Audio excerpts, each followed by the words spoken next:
चाचो बच्चों अस्सलाम वालेकुम शमी जमोज बापत कंप्यूटर ब्याख सबक ब्याख हिस्सा बह हाजिर इंटरनेटुक ब्याख हिस्सा बह पर सबक दुनियाहिक लूख पान वन जुड़ित थावन किस तरीकस तो निज़ामस इंटरनेट वनान। यह गो जानकारी हुंद सह जाल युस अंद अंद लूकन अकिस सत जुड़ित थावान छु। युस अंदर अंदर लूकन अकिस सत जुड़ित थावान छु। इंटरनेट इस्तेमाल करन वल लूख छु केबल या टेलीफोन लाइनों सकिस सत जुड़ित। यह सहूलियत हासिल करने खतर गछि पानस निश कंप्यूटर ते आसुन तो टेलीफोन ते। इंटरनेट छु अख मुकम्मल निज़ाम। ताठो बच्चों बह वुच अत मज गोडनिच वुचिन अत मज कह लफ्ज आमत नई लफ्ज पे निज़ाम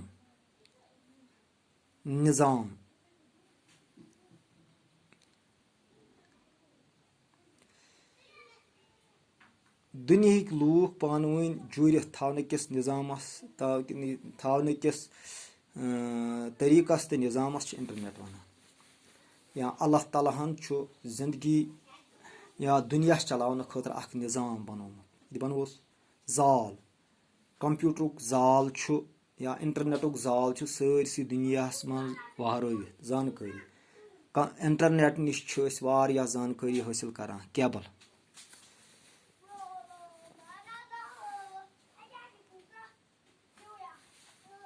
इंटरनेट इस्तेमाल करन वल लूख केबल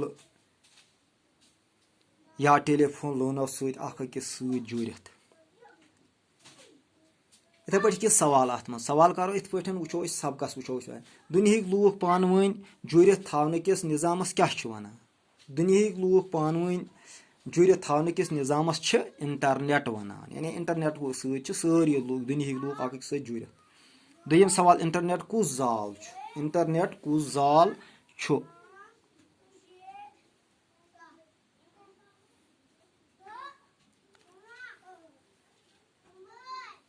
इंटरनेट सह जाल युस अंदर अंदर लूकन दुनिया कन लूकन पानस अकिस सत जुड़ित थावान छु।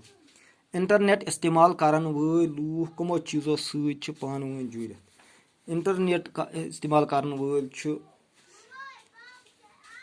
टेलीफोन या केबल लाइनों सकिस सत जुड़ित।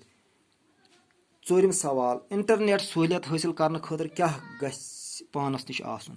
इंटरनेट सहूलियत हासिल करने खतर गछि निश पानस निश कंप्यूटर तो टेलीफोन आसुन। यह अजुक सबक। उम्मीद तह समझ आमुत। वसलाम।